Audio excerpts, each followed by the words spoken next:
The distinction between a break room and a kitchen isn't always clear, but general guidelines can help determine the category of a space.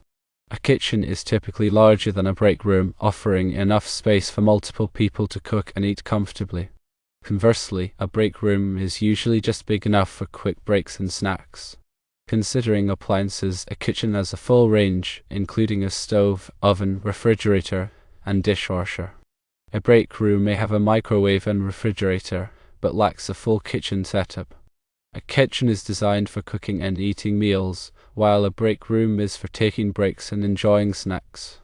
In many office environments, an area with a refrigerator, microwave, coffee machine, outlet, and dishwasher might lean towards being a break room.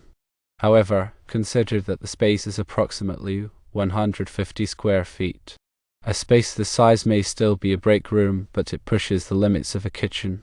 There isn't a hard and fast rule defining a break room or kitchen.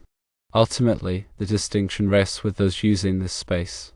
If the office space feels more like a kitchen than a break room, then it can be called a kitchen. Regarding electrical outlets in such spaces, several factors come into play. Firstly, the National Electrical Code, or NEC, provides guidelines for receptacle placement in dwelling units, which can offer insights into appropriate spacing for similar appliances in non-dwelling locations.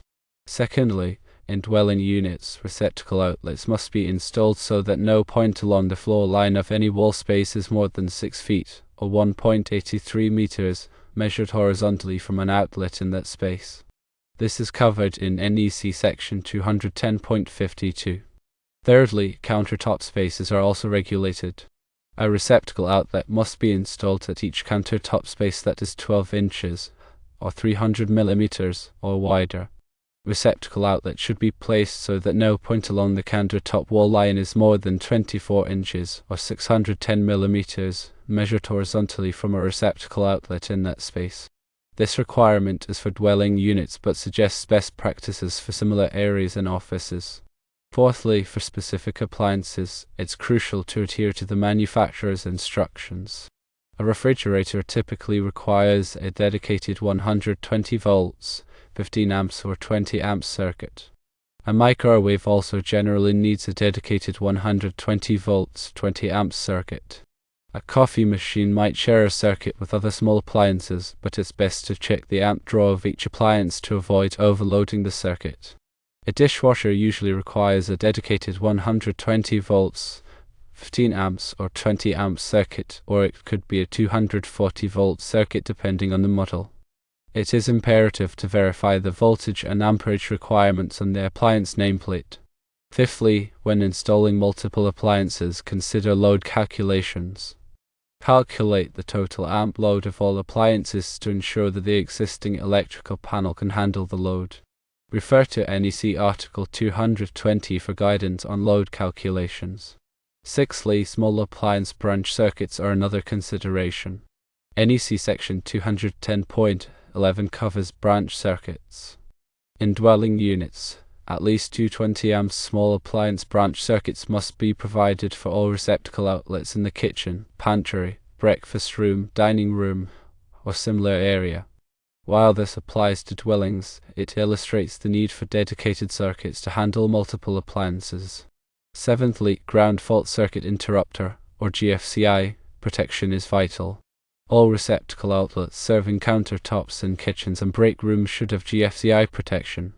This is typically required within 6 feet, or 1.83 meters, of a sink to protect against electrical shock.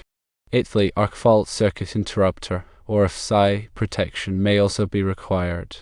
Depending on local codes and the specific location within a building, FSI protection may be needed for branch circuits supplying receptacle outlets. Ninthly, the height of the receptacle outlets can vary. Generally, receptacle outlets are installed approximately 44 inches, or 1.12 meters, above the floor for countertops. For standard wall outlets, a height of 12 inches, or 300 millimeters, above the floor is common.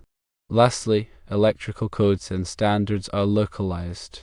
Always consult local electrical codes and regulations, as they may have specific requirements for break rooms and kitchens in commercial buildings.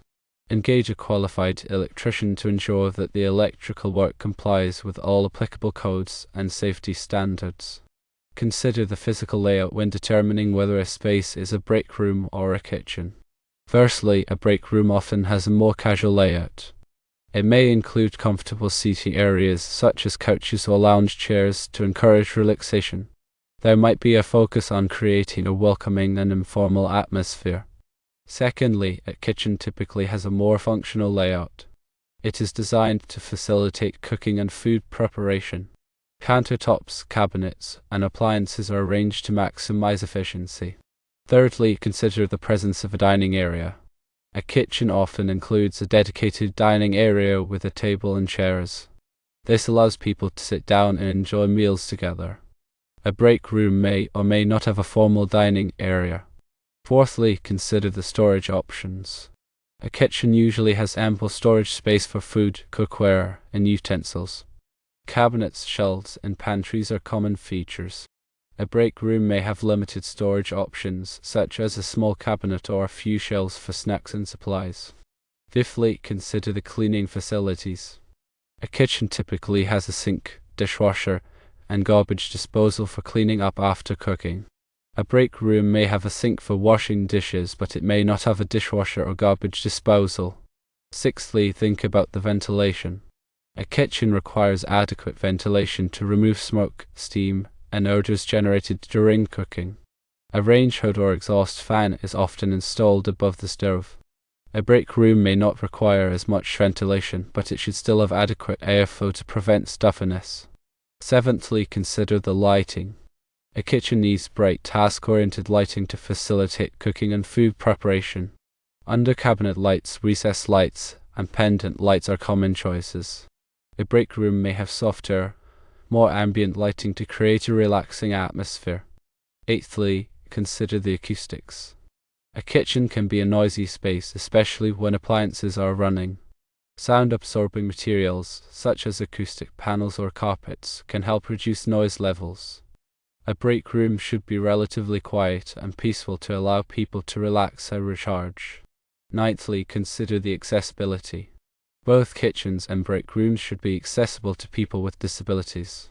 This includes providing adequate maneuvering space, accessible countertops, and accessible appliances. Lastly, consider the aesthetics. The design of a kitchen or break room should be visually appealing and inviting. Color schemes, materials, and decor should be chosen to create a pleasant and comfortable environment. Keep in mind the number of employees and their typical usage patterns when evaluating this space. Firstly, consider the number of employees. If the office has a large number of employees, a larger break room or kitchen may be necessary to accommodate everyone comfortably. Secondly, consider peak usage times. Identify the times of day when the break room or kitchen is most heavily used. This could be during lunch breaks, coffee breaks, or after work hours. The space should be able to accommodate the number of people using it during these peak times. Thirdly, consider the types of activities. Determine the types of activities that employees typically engage in during their breaks. This could include eating lunch, making coffee, socializing, or relaxing. The space should be designed to support these activities. Fourthly, consider the need for privacy. Some employees may prefer to have a quiet space where they can relax and recharge during their breaks.